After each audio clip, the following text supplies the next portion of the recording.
22 साल की लड़की मर गई, अब बीवी शंकर की पूजन करने जा रही है। अब इसने नया काम चालू कर दिया, शिव जी को जल चढ़ाने का। लोग ताना देते, पूजन पाठ करती तो लोग कहते कि इसकी 22 साल की लड़की मर गई और पूजन कर रही है। अब करूं तो करूं, पर आपने एक शब्द कहा था, आग लगे बस्ती में अपन रहो मस्ती। आपका वो शब्द मैंने धारण कर लिया और मैंने सबकी बात सुनना बंद कर दिया।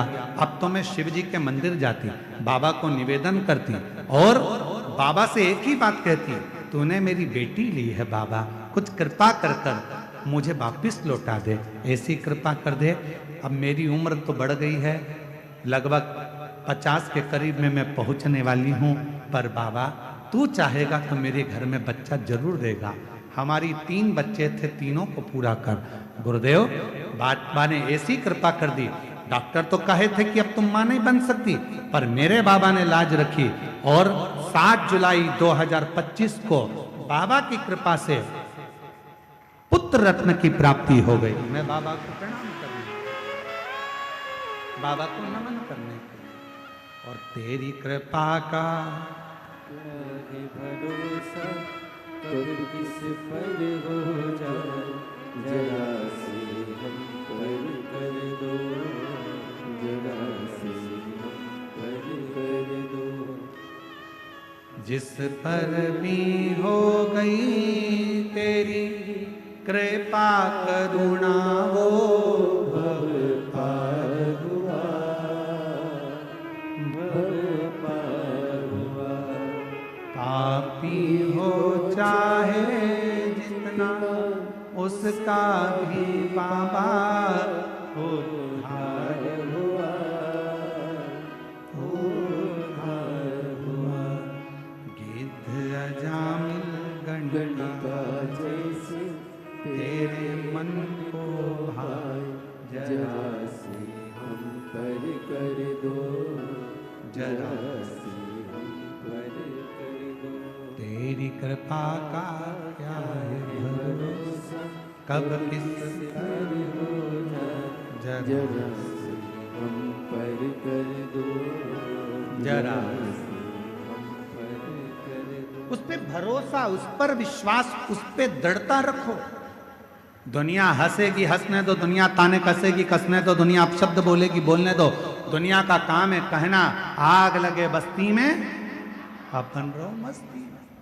क्या किसको रोइए, चादर तान के सोइए, अपने को टेंशन नहीं। बोलने वाले बोलते रहेंगे, ताना कसने वाले ताना कसते रहेंगे, अपशब्द बोलने वाले अपशब्द कहते रहेंगे, और आप उस पर भरोसा कर कर उसका भजन करते। भजन जिस पर भी हो गई तेरी कृपा करुणा, भवता हुआ, भवता हुआ। पापी हो चाहे जितना, शंभु उसका भी बाबा उद्धार हुआ।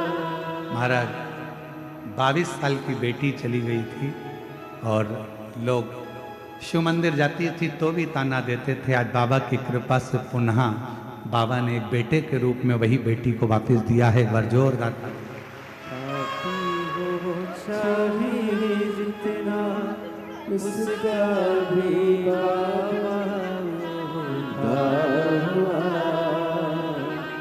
उद्धार हुआ।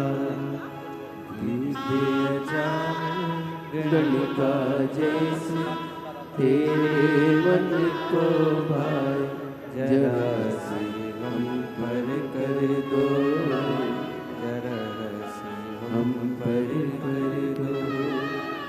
तेरी कृपा का क्या है भरोसा। 3 बेटी में एक बेटी तो शांत हो गई थी, ये दूसरी बेटी है जो पास में छोटी खड़ी है।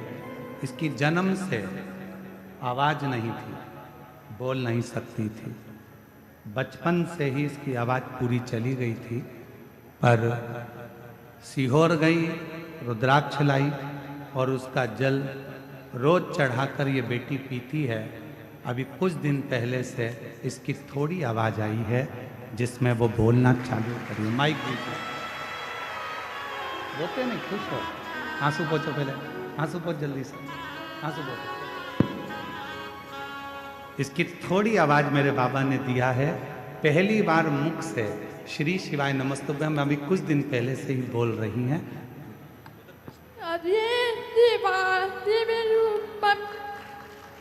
श्री शिवाय नमस्तुभ्यम, वापिस एक बार।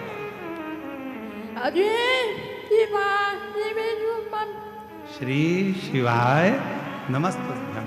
जन्म से आवाज नहीं थी, अब 22 थोड़ी आई है, बोलना प्रारंभ करा है इसने और मुख से बोल रही है। एक बार जोरदार ताली बजा। ठीक हो जाएगा। न चाहता कोई दिल से तुम्हारे, खाली न जाता कोई दर से तुम्हारे, मैं भी खड़ी हूँ नंदी बारे बसारे, अपने हृदय से लगा लो लगा लो, गिना जा रहा हूँ, उठा उठा लो। बाबा से प्रार्थना करिए, दोनों से निवेदन है, थोड़ा डाउन कर कर चलाओ। शिव कृपा करो। बाबा प्रार्थना करो, जिस समय तुम दिल से बाबा से निवेदन करोगे, विनय करोगे, बाबा उसको स्वीकार है, स्वीकार करो।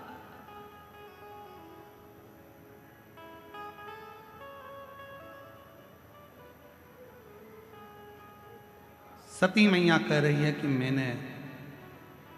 मैं जबरन तुम्हारे घर में नहीं आई। दक्ष प्रजापति कह रहे हैं तुझे बुलाया किसने था, निमंत्रण नहीं भेजा, पत्र नहीं भेजा, फिर क्यों आई, किस लिए, कारण क्या है आने का, मैं समझ नहीं पाया, क्यों आई। सती माता ने कहा पिताजी मेरे आने का कोई कारण नहीं, पर आज मेरे पति का जो अपमान हुआ है, मेरा हृदय मेरे शिव में हमेशा रमा रहता है, लगा रहता है। इस हृदय में शिव के सिवा कुछ भी नहीं है, कुछ भी।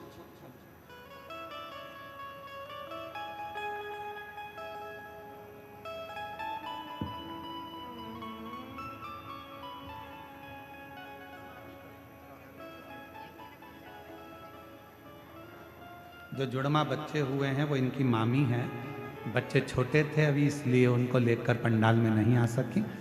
एक बार जोरदार ताली बजाओ साथ में।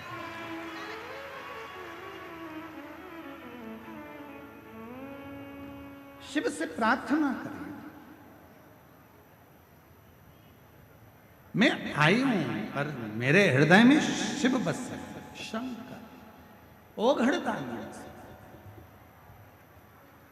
और मेरे हृदय में अगर शिव बसे हुए हैं, मेरे हृदय में शंकर भगवान बसे हुए हैं, मेरे हृदय में भगवान देवाधिदेव महादेव बसे हुए हैं, और तुम शिव का अपमान कर दो, ये मुझे श्रेष्ठ नहीं लगता, ये मुझे श्रेष्ठ नहीं।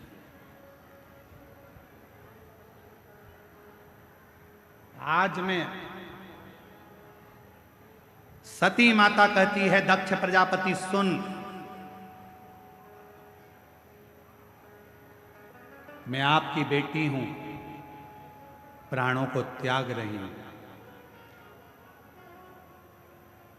तुमने मेरे स्वामी का अपमान करा है इसलिए तुम्हारा शीश कटेगा, बकरे का मुख लगेगा। ये सती माता कह रही हैं कि बकरे का मुख लगेगा। पर जिस बेटी का अपमान करा है, जिस बेटी का तुमने अपमान करा है, उसी बेटी के तन की भस्म जब मेरे देव अधिदेव महादेव के शरीर पर चढ़ेगी और वो भस्म तुम्हारे शरीर से लगेगी तब जाकर तुम्हारा उद्धार होगा, वरना उद्धार भी नहीं होगा। दक्ष प्रजापति, मेरे तन की भस्म मेरे देव अधिदेव महादेव पर चढ़ेगी और वो भस्म जब तुम पर लगेगी, तुम्हारे शरीर को छुएगी, तब वो भस्म उद्धार। एक बड़ा सुंदर प्रसंग आता है महाराज।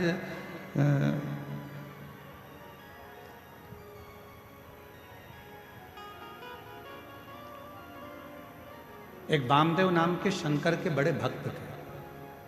थोड़ा ध्यान से सुनना, बाबा बैद्यनाथ जी की इस पवित्र धरा की कथा है, अपनी जिंदगी में उतारना, बहुत सावधानी से सुनो। एक पत्र आया है, किसी बहन जी ने भेजा है, हम आपके पत्र को स्वीकार करते हैं। गुरुजी, आपसे एक निवेदन करना चाहते हैं हम व्यासपीठ से। हम सब जितने भी शिव भक्त यहाँ पर आए हैं, कोई 100 रुपये खर्च करा है, कोई 200 रुपये खर्च करा है, कोई 500 रुपये खर्च करा है। 4 किलोमीटर दूर से पैदल चलकर हम लोग कथा के पंडाल तक पहुंचे, पर यहाँ कथा के बीच बीच में ये सामान बेचने वाले जो आते हैं, हम लोगों को कथा नहीं सुनने देते हैं। आपसे निवेदन है, या तो प्रशासन या समिति इन सामान बेचने वालों को यहाँ से थोड़ा सा बाहर करे, तो हम आराम से कथा तो सुन सकें। हम कथा सुनने के लिए गुरुदेव 4 किलोमीटर तो पैदल चले हैं और 4 किलोमीटर वापस जाना है, और 400-500 रुपये खर्च कर कर हम कथा सुनने आते हैं। उसमें भी हमको ये लोग परेशान करते हैं, तो हम कथा कैसे सुनें?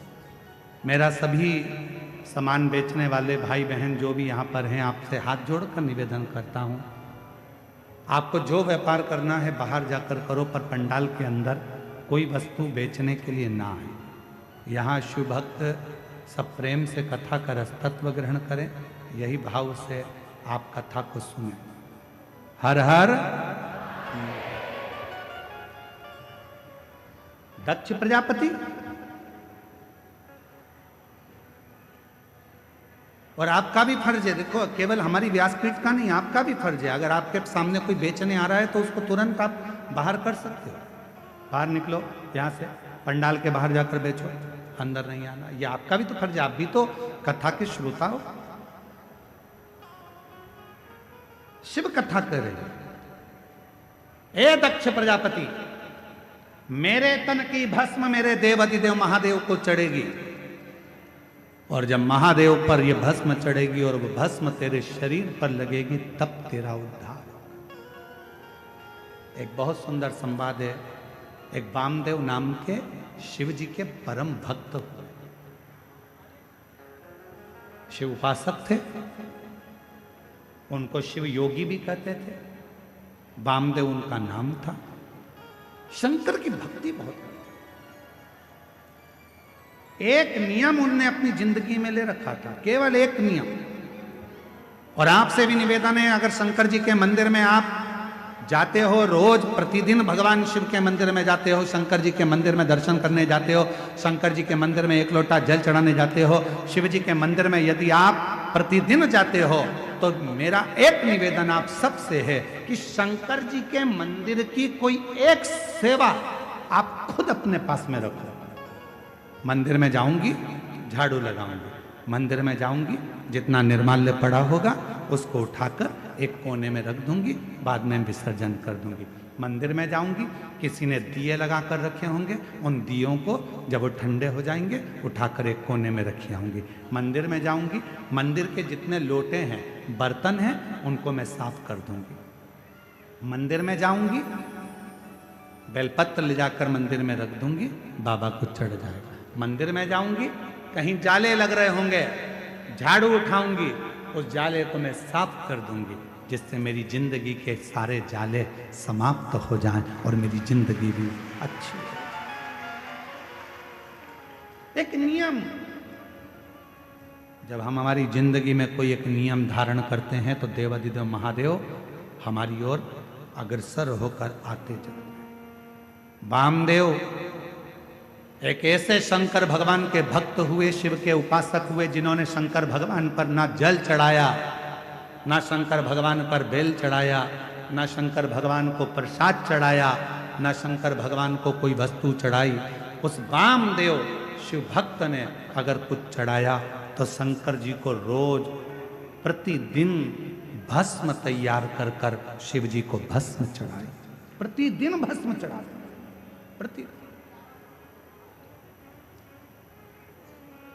प्रतिदिन भस्म। आप सबको मालूम है ना भस्म कैसे बनाई जाती है? भस्म का नियम क्या है? अलोनी गोबरी, अलोनी गोबरी किसको कहते हैं? कंडा किसको कहते हैं? एक होता है गाय का गोबर लाए, हाथ से ऐसे ऐसे थाप कर उसका कंडा बना दिया, गोबरी बना दी, ठीक है? वो नहीं, गाय ने देसी जो हमारी वेद लक्षणा गाय होती है, देसी गाय होती है, उसका जो गोबर गिरता है वो गोबर अपने आप सूख जाए, वैसा कि वैसा ही, उसको हाथ लगाकर थापा ना जाए, सूख जाए। ऐसे ऐसे गोबर जंगल में बहुत मिल जाए।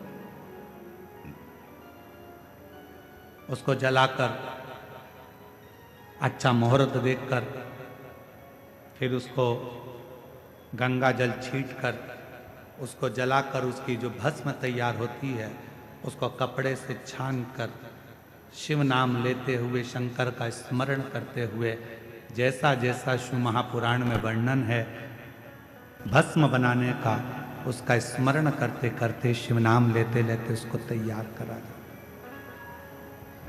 फिर उस भस्म को आप शिव जी को समर्पित कर सकते हैं। उस भस्म को वापस लेकर आकर उस भस्म को अपने तन पर धारण कर सकते, त्रिपुंड लगा सकते। वामदेव एक ऐसे शिव भक्त हुए जिन्होंने शंकर भगवान को कुछ नहीं चढ़ाया, केवल शंकर भगवान को भस्म चढ़ाया, केवल भस्म। और भस्म के सिवा कुछ, केवल भस्म।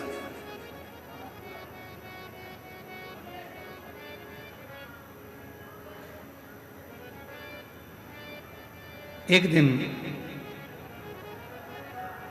क्रौंचारण्य पर्वत के नजदीक में क्रौंचारण्य वन में वो भ्रमण कर रहे थे, और वामदेव शिव भक्त जब क्रौंचारण्य वन प्रदेश में भ्रमण कर रहे थे, भ्रमण करते करते उन्होंने देखा कि शिवलिंग है सामने, भस्म तैयार करी। भस्म तैयार कर कर देवाधिदेव महादेव को चढ़ाकर उस भस्म को अपने तन पर धारण कर रहे थे, लगा रहे थे। तभी वहां एक ब्रह्म राक्षस आ गया, एक ब्रह्म राक्षस।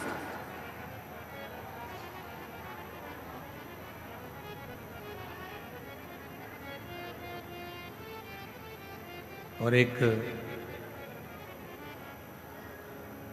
ब्रह्म राक्षस उसी समय पर आया, और जैसे ही ब्रह्म राक्षस आया, उस राक्षस बहुत दिन का भूखा था, उसको कोई भोजन नहीं मिला था। वामदेव को देखा तो बड़ा प्रसन्न हुआ कि आज बहुत दिन के बाद मुझे भोजन प्राप्त हुआ, आज बहुत दिनों के बाद मुझे भोजन मिला है, आज मैं इस भोजन को ग्रहण करूंगा, आज बहुत दिनों के बाद मुझे प्राप्त हुआ। और ब्रह्म राक्षस थोड़ी देर तक तो देखा, और देखने के बाद ब्रह्म राक्षस ने वामदेव को खाने के लिए उनके हाथ का स्पर्श कर लिया। स्पर्श करते से ही जो तन पर भस्म लगी थी, वो भस्म वामदेव शिव मुनि के शरीर की वो भस्म ब्रह्म राक्षस के हाथ का स्पर्श कर, हाथ का स्पर्श। हमको कभी कभी लगता है कि क्यों इतना, किसी पुराण के कथा के पंडाल की मिट्टी को लोग लेकर नहीं जाते, पर शिव महापुराण के कथा के पंडाल की मिट्टी को भी लोग अपने शरीर पर धारण करते हैं। ये इस कथा से सीखने को मिलता है वामदेव जी की कि भगवान शंकर के भजन का बल कितना बढ़ता है कि शिव जी के शरीर पर लगी हुई भस्म राक्षस का भी कल्याण कर देती है, तो शिव पुराण की कथा की पंडाल कई जीवों का कल्याण कर जाती है, कई जीवों का।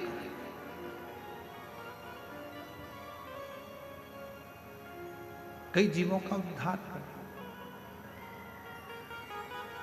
और जो जैसी भावना लाया वो वैसा ही फल पाया, नहीं खाली उसे लौटाया, वो मन ही मन हर्षाया, और कर दिया माला माल काशी वाले ने लुटा दिया भंडार, काशी वाले ने लुटा दिया भंडार, काशी वाले ने कर दिया माला। काशी वाले ने। ब्रह्म राक्षस के शरीर से वो भस्म लगी, राक्षस का शरीर छूटा, एक सुंदर राजकुमार सा वेश उसने धारण कर लिया, और राजकुमार सा वेश बनाकर, बड़ा सुंदर स्वरूप बनाकर, बड़ा सुंदर वेश बनाकर जब वो सामने आया, वामदेव शिव मुनि ने पूछा, तुम कौन हो, कहां से आए हो, क्या तुम्हारा नाम है? अभी तो तुम मुझे खाने वाले थे, तुम तो राक्षस हो, और अब तुमने इतना सुंदर रूप रख लिया, कौन हो तुम? कहा, गुरुदेव,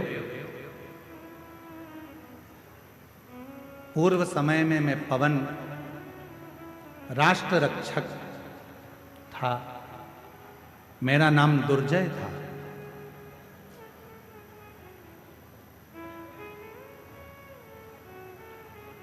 रक्षा करना मेरा काम था, मेरा नाम दुर्जय था, मैं रक्षा करता था।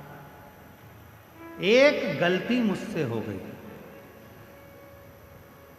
ना तो मैं कभी शंकर का उपासना करता था, ना कभी मैं मंदिर शिव जी के गया, ना कभी मैंने शंकर का भजन किया, ना कभी मैंने शिव की आराधना करी, ना साधना करी। और कोई अगर शंकर के मंदिर जाता था, शंकर को लोटा भर जल चढ़ाने जाता था, या शिव की भक्ति कोई करता था, तो उसमें मैं अड़चन उत्पन्न करता था, उसको रोकता था, रोक रहा। मेरी जीजियों, मेरे जीजाओं, मेरी बेटियों, मेरे बेटाओं, मेरी माताओं, मेरे बुजुर्ग माता पिता, स्मरण करिएगा, तुम्हारे मोहल्ले में, तुम्हारे परिवार में अगर कोई शंकर जी को एक लोटा जल चढ़ा रहा है तो चढ़ाने दो। कोई शिव का भजन कर रहा है, करने दो। कोई शंकर की कथा में जा रहा है, जाने दो। उस पर टांट नहीं मारना, उसको ताना नहीं कसना, उसको ताने नहीं देना। इस बहन ने क्या लिखा, इस बहन ने इस पत्र में लिखा ना कि मेरे जब 22 साल की लड़की मेरी चली गई तो लोगों ने ताना देना प्रारंभ करा। आप कहते हो कि शंकर के मंदिर जाओ, मैं शिव जी के मंदिर जाना चालू करी और मेरे गांव के लोग, मेरे मोहल्ले के लोग मुझे ताना देने लगे। बताओ, 22 साल की लड़की चली गई और ये मंदिर जा रही है, शंकर के मंदिर में जल चढ़ाने जा रही है। निवेदन है, कोई ताना मत दीजिए, कोई अपशब्द मत कहिए। क्यों? तुम तो ताना दोगे, पर उस ताने का जवाब जो दुखी है वो कभी नहीं देता। उस ताने का जवाब तो जिसका वो भजन करती है वो देता।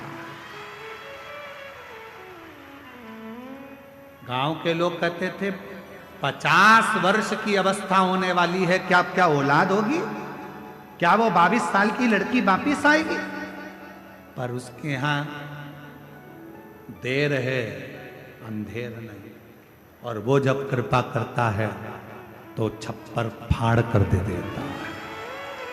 जब क्या हो सकता है, क्या दे सकता है। मेरा नाम दुर्जय था, ब्रह्म राक्षस कह रहा है मेरा नाम दुर्जय था। कोई मंदिर जाता था तो ताने देता था, कोई भगवान के भजन में जाता था तो उसको ताने देता था। मंदिर जाने के लिए मैं उनको रोक लेता था, कह देता था क्या करोगे मंदिर जाकर, क्या रखा है शिव पुराण में, क्या करोगे शंकर की कथा सुनकर। ऐसे तो बहुत आते बहुत जाते, दिन रात मैं शंकर की निंदा, मंदिर की निंदा, शिव पुराण की निंदा, शंकर के भक्त की निंदा दिन भर करता था। आखिरी में मेरे शरीर में एक रोग लग गया और वो रोग इतना बढ़ता चले गया, एक रोग के साथ दूसरा रोग लग गया, दूसरे रोग के साथ तीसरा रोग लग गया। जो शिव की निंदा करता है, भगवान शंकर या भगवान शंकर के भक्त की अगर कोई निंदा करता है, शिव महापुराण की कोई निंदा करता है, आखिरी का उसका शरीर बहुत बेकार हो जाता है। शरीर इतना बुरा हो जाता है कि घर के लोग भगवान से प्रार्थना करते हैं कि इसको उठा लो, भुगत रहा है, अब उठा लीजिए, अब मत रखो इसको संसार में। शिव निंदा, देव ऋषि नारद ने शंकर भगवान की निंदा करी, बंदर का मुख लगा। भगवान विष्णु ने शंकर जी की निंदा श्रवण करी, घोड़े का मुंह लगा, हयग्रीव अवतार हुआ। शिव की निंदा जो करता है आखिरी में उसको भोगना पड़ता ही है, भोगना ही पड़ता है। आप कथा में नहीं जा सकते, मत जाओ। और किसी को ये मत कहो कि शिव पुराण सुनकर क्या करोगे, क्यों इनके चक्कर में पड़े हो, क्यों क्या करना, शंकर जी की कथा से क्या मतलब है, काय को जा रहे हो, क्या मतलब है, क्या रखा है शिव पुराण में, क्यों शंकर जी के मंदिर में एक लोटा जल चढ़ाना। शिव की निंदा करने वाले की गति आखिरी में ऐसी हो जाती है, ये हम नहीं कह रहे, ये दुर्जय की कथा वामदेव मुनि की कथा कह रही है। दुर्जय कह रहा है कि मैंने केवल एक काम करा, जो शिवालय जाता था उसको ताने देता था, जो कथा सुनता था उसको अपशब्द कहता था, लोगों को मंदिर देवालय शिवालय से दूर करता था, लोगों के हृदय में भगवान के प्रति बैर उत्पन्न करता था। मेरे शरीर में एक रोग हो गया, वो रोग ने मुझे घेर लिया, आखिरी में वो रोग बढ़ता चले गया और मेरे प्राण छूट गए, मर गए। सारे भोग भोगे मैंने, जितने नरक के सब भोगे मैंने, आखिरी में भी नरक कम पड़ गए मेरे भोग भुगताने में। तो मुझे राक्षस बनाकर जन्म दे दिया और राक्षस बनकर मैं फिरता रहा। जब मैं राक्षस बनकर नीचे आ रहा था, उसी समय पर मुझे शंकर का गण नंदी मिला और नंदी से मैंने पूछा कि मुझसे बहुत बड़ी गलती हो गई, मेरा प्रायश्चित क्या होगा, मेरा शरीर कैसे छूटेगा, मैं इस राक्षस की योनि से कैसे छूटूंगा। तो नंदी ने कहा था, यदि कोई शंकर का भक्त तन पर भस्म धारण कर कर जा रहा होगा, उसकी भस्म तेरे शरीर से लगेगी और उसी पल तुम मुक्त हो जाएगा, उसी पल मुक्त। हमसे लोग कहते हैं गुरुजी शिव महापुराण की कथा के पंडाल में जो लोग आते हैं वहाँ की मिट्टी को सिर से लगाते हैं, किसी को बीमारी होती है तो वहाँ लगा लेते हैं। आखिर इस मिट्टी में ऐसा है क्या? हम निवेदन करते हैं इस मिट्टी में कुछ नहीं है, पर इस मिट्टी में इतना जरूर है। इतने शिव भक्त एक साथ बैठकर जब अखंड जाप श्री शिवाय नमस्तुभ्यम बोलते हैं और भगवान की कथा का रसतत्व ग्रहण करते हैं तो वो मिट्टी भी चंदन बन जाती है, भस्म बन जाती है, वो जीव का कल्याण कर जाती है। उस मिट्टी में इतना बल हो जाता है, उस मिट्टी में।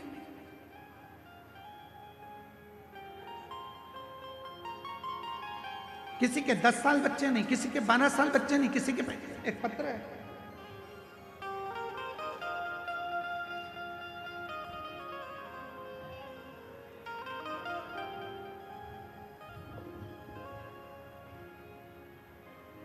पाकुड़ झारखंड से निशा देवी, मेरा मोबाइल नंबर ये है, कहीं बैठी हो तो हाथ हिला सकती हैं। निशा देवी पाकुड़ झारखंड से। 14 फरवरी 2025 को मेरे पति को अचानक शाम में चक्कर आया, वह गिर गए। उनको हम हॉस्पिटल लेकर गए तो वहाँ डॉक्टर ने हमको धुलिया के रेफर कर दिया। आईसीयू में हम लोग उनको रखे। डॉक्टर ने पूरा शरीर पैरालिसिस मार गया, पूरे शरीर में लकवा था, बोल नहीं सकते। ब्रेन के अंदर ब्लड के थप्पे जम चुके थे, ना वो हिलते थे, ना डोलते थे, ना बोलते थे, पड़े रहते। तब डॉक्टर ने कहा कोई गारंटी नहीं, पता नहीं ये कब उठे, शरीर तो पूरा बेकार हो चुका है। तब कैसे हो साहब? शिव जी के मंदिर भगवान शंकर को एक लोटा जल चढ़ाकर उसका जल लगाना प्रारंभ करा, बेलपत्र देना प्रारंभ करा। समझ नहीं आया कि करें तो करें क्या। तब मेरी माँ ने कहा कि हमारे नज़दीक में एक माता जी रहती हैं, वो एक शिव पुराण की कथा में गई थी, उसकी मिट्टी लेकर आए, उसकी मिट्टी लेकर आई हैं। मैं दामाद के लिए वो मिट्टी लेकर आ रही हूं। मेरी माँ दामाद के लिए मिट्टी लेकर आई। शरीर पर हमने उसी मिट्टी को ले जाकर लगाना चाहा, पर डॉक्टरों ने मना कर दिया। चुपचाप से अपने कपड़े में मिट्टी को लगाकर दामाद के पास मेरी माँ मिलने के लिए गई और अपना साड़ी का पल्लू दामाद के पूरे शरीर पर लगा दिया। 15 मिनट के बाद शरीर में हलचल होना प्रारंभ हो गई। शरीर में हलचल होना प्रारंभ हुई। आईसीयू में भर्ती थे। धीरे धीरे बाबा की ऐसी कृपा हुई, डॉक्टर तो बोले थे ये कभी जिंदगी में चल पाएंगे ना चल पाएंगे, समझ पाएंगे ना समझ पाएंगे। आज मैं उनका पूरा फोटो लगा रही हूं कि पूरी ठीक होकर बाबा की कृपा से, शंकर की कृपा से, आज बाबा की करुणा से पूर्ण तरह से उठ बैठ गए। ये शिव क्या है? शिव की रज में क्या है, शंकर की कथा में क्या है, शिव महापुराण में क्या है, सीहोर के रुद्राक्ष में क्या है, कंकर शंकर की पूजा में क्या रखा है, कुबेरेश्वर धाम में क्या है, बाबा बैद्यनाथ की धरा पर। ये तो आपको बाद में मालूम पड़ेगा जब पूरी 7 दिन की कथा हो जाएगी। आप जब अपने घर जाओगे और घर जाने के बाद 3 महीने के अंदर मालूम पड़ेगा कि तुमने कथा में जो मांगा था मेरे बाबा ने तुम्हें दिया कि नहीं दिया। ये बाद में मालूम पड़ेगा। और फिर निवेदन करूं, जब तुम्हारे नजदीक में कथा हो तो पत्र लिखकर भेजने की तैयारी रखना कि मेरे बाबा ने मुझे जो मांगा था, मैंने बैद्यनाथ जी की धरा पर, मेरे बाबा ने मुझे छप्पर फाड़ कर दे दिया। मेरे बाबा ने करुणा कर। यहां शिव महापुराण की कथा में बैठने के लिए विवाद मत करो, आगे बैठने के चक्कर में झगड़ा मत करो, समय मत निकालो। जहां जगह मिल जाए। हम क्यों इन साउंड वाले से लड़ते हैं? क्या हमको शौक पड़ता है कि हम माइक वाले से लड़ें झगड़ें, हम उनको चिल्लाएं? उसका केवल एक कारण होता है, हमको दिक्कत एक ही चीज की होती है कि आप इतनी दूर दूर से 500 600 किलोमीटर दूर से आते हो, धक्के खाकर आते हो, बड़ी मुश्किल से जगह मिलती है और आपको अगर सुनने को भी नहीं मिले तो हमारा भी दिल दुखता है, इसलिए हम इनको चिल्ला देते हैं। हमें शौक नहीं चढ़ रहा कि हम इनको डांटें चिल्लाएं। इनका भी फर्ज बनता है कि ये लाखों की भीड़ केवल सुनने के लिए आती है, महाराज तो दिखता ही नहीं है, नजर ही नहीं आता सीहोर वाला महाराज है कहां। केवल एक आस लेकर, विश्वास लेकर लोग यहां पहुंचते हैं और विश्वास के साथ हम भी कहते हैं कि मेरा कुबेरेश्वर बाबा इस बैद्यनाथ बाबा के दरवाजे से तुमको खाली नहीं भेजेगा, झोली भर कर जरूर भेजेगा। जो जैसी भावना लाया वो वैसा ही फल पाया, नहीं खाली उसे लौटाया, वो मन ही मन हर्षाया, और कर दिया माला माल काशी वाले, लुटा दिया भंडार काशी वाले। वो जिस कामना से आप आए हो, जिस भाव से आप आए हो, जिस विश्वास के साथ आप आए हो, हमारे भरोसे नहीं, आप देवघर वाले के भरोसे आए, आप बाबा के भरोसे आए, आप हमारे भरोसे नहीं।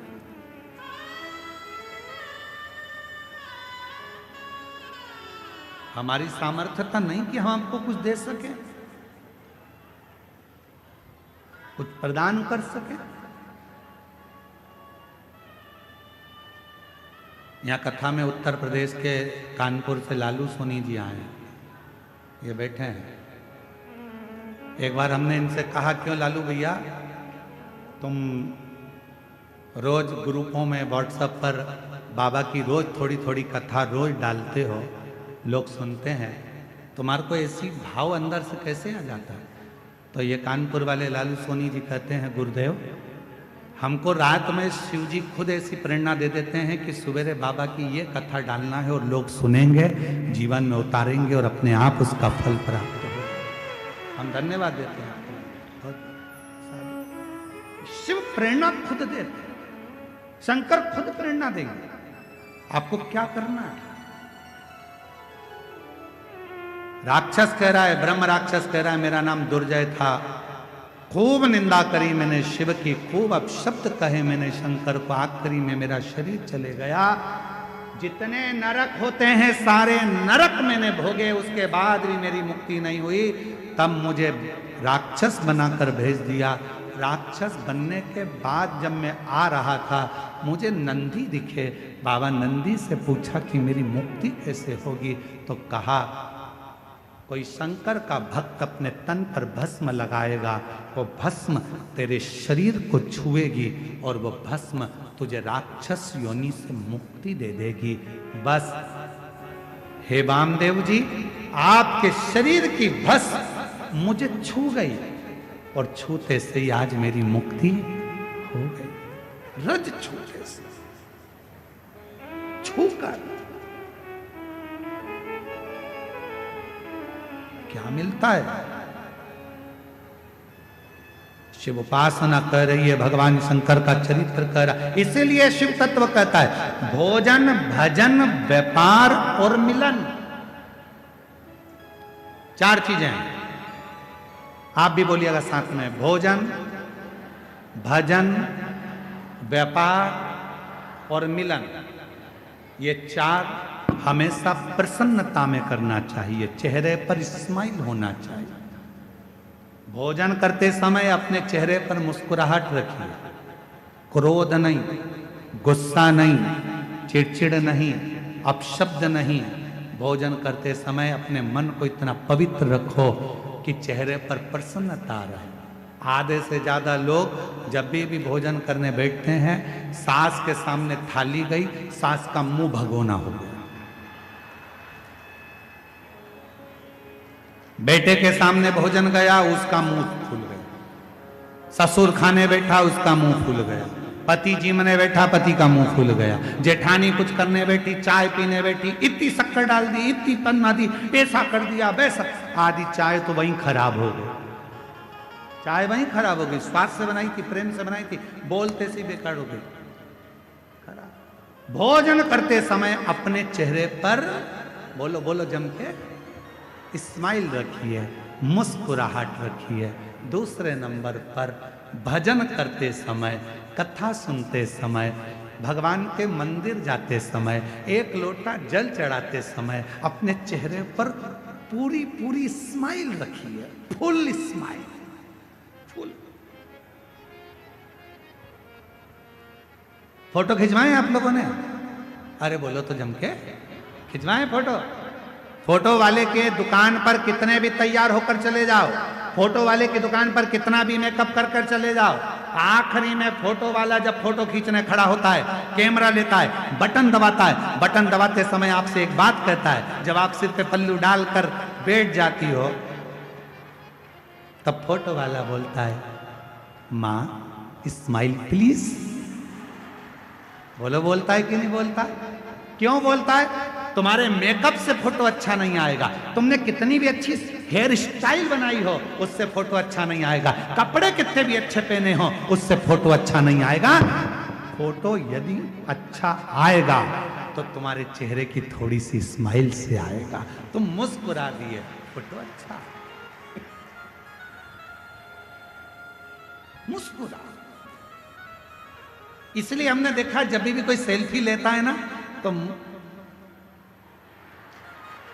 मुस्कुरा, प्रसन्न।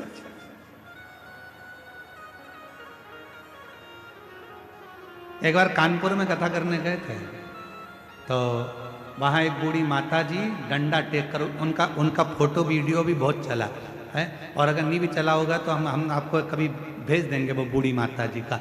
वो बहुत बूढ़ी सी, सफ़ेद बाल, हाथ में डंडा और कांपता हुआ शरीर, और वो हमारा हाथ पकड़कर बोली एक सेल्फी लेना है वो वीडियो तुम्हारे पास में, आज ग्रुप में डाल रही है सबके। एक बूढ़ी माँ, वो डंडा हाथ में और हमारा हाथ पकड़ के एक सेल्फी ले। अब मुंह में दांत नहीं, शरीर में आंत नहीं,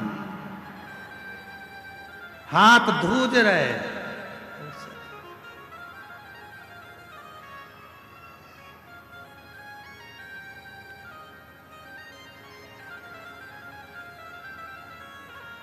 सेल्फी लेते समय स्माइल दे। तो शिव कथा कर रही है, भोजन करते समय प्रसन्न दिखो, भजन करते समय कथा में जितनी देर बैठो उतनी देर ऐसे मत बैठना किसी ने मार ठोक के बिठा दिया हो।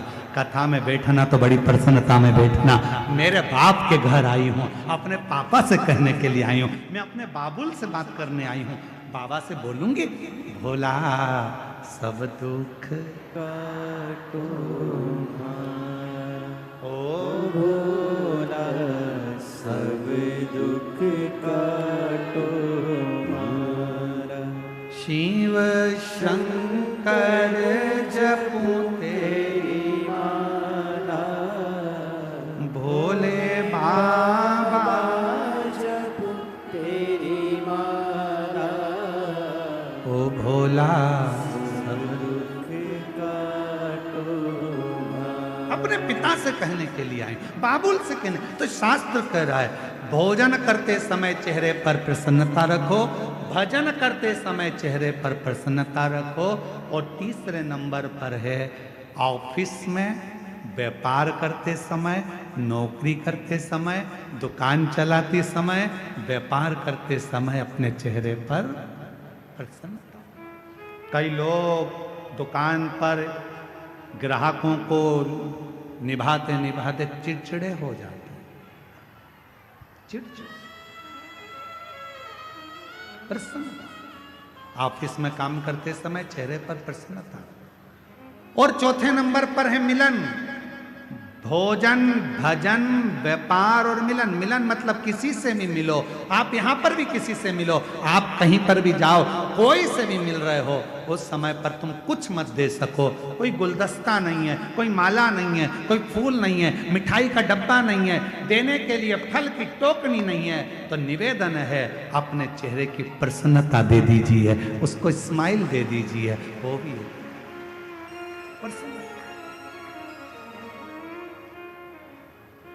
प्रसन्नता।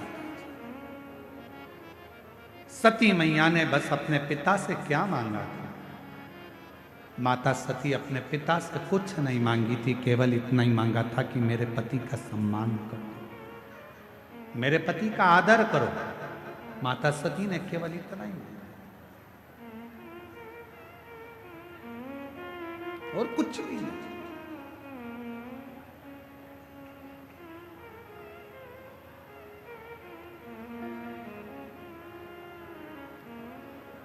तेरे दरबार की बाबा निराली शान देखी है, तेरे दरबार की बाबा निराली शान देखी है। तुझे देते नहीं देखा पर झोली भरी देखी है, तुझे देते नहीं देखा पर झोली भरी देखी मुख दुनिया मोड़ेगी बाबा तू खेड़ा मोड़े मुख दुनिया मोड़ेगी बाबा तू खेड़ा मेरी लगी परी दीनो बाबा तू मेरा उससे प्रेम स्नेह याद रखना। कपड़े में कपास होता है, वृक्ष में बीज होता है और शिव महापुराण की कथा में स्वयं शिव होता है। कपड़े में कपास होता है, वृक्ष में बीज होता है और शिव महापुराण की कथा में स्वयं शिव होता है। शंकर को पाने का केंद्र बिंदु है ये शिव महापुराण की कथा। सती ने कहा, मेरे बाबुल मुझे कुछ नहीं चाहिए, मेरे पिता अगर देना चाहते हो तो मेरे पति को सम्मान दीजिए, आदर दीजिए, सत्कार दीजिए, उनको स्थान दीजिए, पर आप वो भी नहीं दे पाए। आखिरी में माता सती अपने प्राणों को त्याग दी। क्या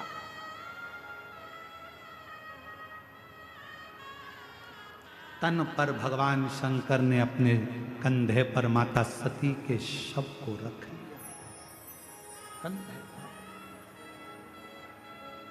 वीरभद्र को तन करा, दक्ष प्रजापति का शीश कटा, अग्नि में गिरा, बकरे का मुख बन गया। बकरे कंधे पर शीश, कंधे पर शरीर, और कंधे पर जब शरीर है, कंधे पर जब शरीर धारण कर रखा था, कंधे पर जब शरीर था, दुनिया के लोगों को लगा कि भगवान नारायण ने अपने सुदर्शन चक्र से माता सती के टुकड़े कर दिए। भगवान नारायण माता सती के टुकड़े नहीं कर पाते क्योंकि सती के टुकड़े करना बहुत कठिन था। वो सुदर्शन चक्र भगवान नारायण का नहीं था। जब 108 कमल के पुष्प भगवान नारायण श्रावण के महीने में भगवान शिव को दे रहे थे, एक कमल का पुष्प कम पड़ गया था, तब भगवान विष्णु ने अपना नेत्र निकालकर शिव जी को दे दिया था। शंकर जी के 3 नेत्र हो गए थे और भगवान शंकर ने अपना सुदर्शन चक्र भगवान विष्णु को दे दिया था। तो वो सुदर्शन चक्र भगवान विष्णु का नहीं था, शिव के चक्र से, शंकर भगवान के सुदर्शन चक्र से माता सती के टुकड़े हुए। भगवान नारायण के चक्र से बहुत मुश्किल था टुकड़े होना, शरीर के टुकड़े। जगत कल्याण के लिए वो टुकड़े करे गए कि ये माता सती के शरीर के टुकड़े जब भूमि पर गिरेंगे, ये रज भूमि पर जब गिरेगी, माता का जब शरीर का जो भस्म भूमि पर गिरेगी, संपूर्ण जगत का उद्धार होगा। लोग जब ये शक्तिपीठ पर जाएंगे, शक्तिपीठ की भूमि पर जाएंगे, उस भूमि पर चरण रखेंगे, इनका कल्याण हो जाएगा। माता सती के तन की भस्म इनके शरीर पर लगेगी, इनका उद्धार हो जाएगा। और आप और हम तो कितने किस्मत वाले हैं कि उस भूमि पर कथा सुन रहे हैं जिस भूमि पर स्वयं शक्ति भी है और स्वयं शिव भी है। उस भूमि पर कथा श्रवण कर, ये प्रभु की कृपा से प्राप्त होता है, ये भगवान की करुणा से प्राप्त होता है, ये शिव की कृपा के बिना मिल नहीं सकता। एक हमारे एक सूरत के श्री आशुतोष मिश्रा जी हैं और एक लालजी भाई सेंगर जी हैं और केतु भाई पाटिल जी हैं। ये जब एक बार कथा लेने के लिए सीहोर आए सूरत से, तो ये कथा लेने के लिए जब सीहोर आए तो हमने इनसे पूछा कि कथा क्यों लेना। मिश्रा जी बहुत बहुत साधुवाद है। तो इनसे हमने पूछा कि कथा क्यों लेना है, तो कहा गुरु जी बस बाबा की कृपा है और कथा स्वयं देवाधिदेव महादेव ने ऐसी प्रेरणा दी है अंदर से कि मन के अंदर ऐसा भाव आया है कि बाबा इस कथा को करवाए और बाबा ही इस कथा को सुने। और गुजरात सूरत की बरडोली में ये कथा हो और बाबा इसको धारण करें। आज मैं इस व्यासपीठ से आशुतोष मिश्रा जी को, लालजी भाई सिंगर जी को, चेतु भाई पाटिल जी को बहुत बहुत साधुवाद देता हूँ, जिनके यहाँ 4 जनवरी से 10 जनवरी 2026 में शिव महापुराण की कथा नए वर्ष के अंतर्गत होने जा रही है सूरत अंतर्गत। मैं उनको साधुवाद देता हूँ उसके लिए बहुत, आपको बहुत बहुत साधुवाद। ये शिव की उदारता, ये शंकर की उदारता। महाराज शिव की उदारता के बिना कुछ संभव नहीं है। सती मैया के शरीर के टुकड़े हो गए। जो माता सती जलकर भस्म हुई थी वो हिमालय राज के घर में पार्वती जी के नाम से विख्यात हो गई और माता पार्वती जी का हिमालय राज के घर में जन्म हुआ। शिव को पति मानकर पूजन आराधना करना, साधना करना, सती माता का वो स्वरूप, माता पार्वती जी का एक आनंदमय भाव और माँ जगत जननी पार्वती जी का शुभ मंगल विवाह भगवान देवाधिदेव महादेव के साथ हो रहा है। एक बार जोरदार ताली बजाएं शिव और पार्वती जी के लिए। भगवान शंकर पार्वती जी पधार रहे हैं, जोरदार ताली बजाकर स्वागत करिएगा शंकर पार्वती जी। पार्वती मैया शिव जी के गले में सुंदर जयमाला पहना रही हैं, जोरदार ताली बजाकर स्वागत करिए माँ पार्वती जी का। शंकर भगवान माँ जगत जननी पार्वती जी के गले में जयमाला पहना रहे हैं, जोरदार ताली बजाइए। हार हार महादेव। भगवान की यह अविरल शिव महापुराण की कथा बाबा देवघर में चल रही है। 1 बजे से 4 बजे तक प्रतिदिन इस कथा का लाभ आप और हम लेते हैं। हमारा एक निवेदन है, बहुत ज़्यादा संख्या में शिव भक्त आए हैं, बहुत भीड़ है। अपने बच्चों का हाथ पकड़ कर रखें। सोने की कोई रकम पहनकर कथा मंडप में ना आए। अपना कीमती सामान घर पर रख कर आए। कोई भी सामान आपका चोरी जाता है, गुमता है, उसके जवाबदार आप खुद होंगे, ना प्रशासन होगा ना समिति होगी। ध्यान रखें, अपने बच्चों का हाथ पकड़ कर रखें। कोई बीमार व्यक्ति है तो वो कथा के पंडाल में ना आए, अपने घर से कथा सुने। बहुत ज़्यादा बुजुर्ग हैं, चल नहीं सकते, कथा घर पर बैठकर सुने, कथा तक ना पहुँचे। बहुत ज़्यादा संख्या में भीड़ है, अपनी अपनी गाड़ियां जब निकाल कर लेकर जाएं, धीरे धीरे चलना, आराम से गाड़ी निकालना। प्रशासन आपका है, आप प्रशासन के हो। पूर्ण आनंद के साथ आप उस पूरे कार्यक्रम को संभालना। जितने बुजुर्ग हैं घर पर रहकर कथा सुने, बीमार व्यक्ति हैं वो घर पर रहकर कथा सुने, बच्चों का हाथ पकड़ कर रखें। और ध्यान रखें, अगर कोई भी सामान आपका खोता है तो उसके जवाबदार आप स्वयं हैं, ना पुलिस प्रशासन होगी ना समिति होगी। आपको बारंबार कहा जा रहा है, कोई भी सोने की रकम, पैसा, ढेला, सामान लेकर कथा के पंडाल में मत आइए। आप आ रहे हैं, आप स्वयं की जवाबदारी पर आइए और दिल से इस कथा का रसतत्व ग्रहण करिए। हर हर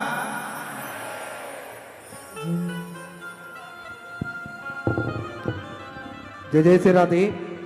सुंदर आरती का समय भी हो चुका है, का आनंद हम सभी मिलकर लेंगे। जय जय श्री राधे। हर हर महादेव। श्री शिवाय नमस्तुते। जय शिव ओंकारा, भोले भज शिव ओंकारा, ब्रह्मा विष्णु सदा शिव, भोले भोलेनाथ महाशिव, हरे रागे दारा, ओम हरे हरे हरे महादेव। कानन चतुरानन, पंचानन राजे, भोले पंचानन राजे, हर्षासन गरुड़ासन, हर्षासन गरुड़ासन, वृषवाहन सारे, ओम हरे हरे हरे महादेव। दो भुज चार चतुर भुज, दस मुझ अति सोहे बोले 10 मुझे अति सोहे तीनों रूप ने रखता बोले जी का रूप में रखता त्रिभुवन जन मोहे ओम हरे हरे हरे महादेव अक्षमाला वनमाला मुंडमाला दारे बोले मुंडे माला रे त्रिपुरारी सारे त्रिपुरारी कंसारी करमाला रे ओम हरे हरे हरे महादेव श्वेतांबर पीतांबर बागांबर अंगे बोले बागांबर अंगे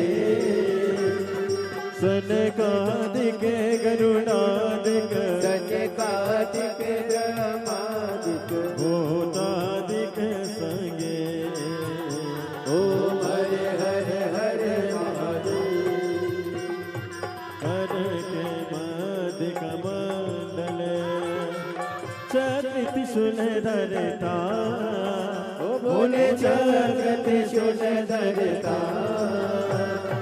जग करता जग हरता जग करता जग हरता जग पालन करता ओम हरे हरे हरे महादेव ब्रह्मा विष्णु सदा शिव जानती अविवेका बोले जानते अविवेका प्रणय अक्षर के मते ओम अक्षर के मध्य ये तीनों एका ओम हरे हरे हरे महादेव काशी में विश्वनाथ विराजे नंदी ब्रह्मचारी ओ बोले नंदे ब्रह्मचारी नित उठ दर्शन पावत रुचि रुचि भोग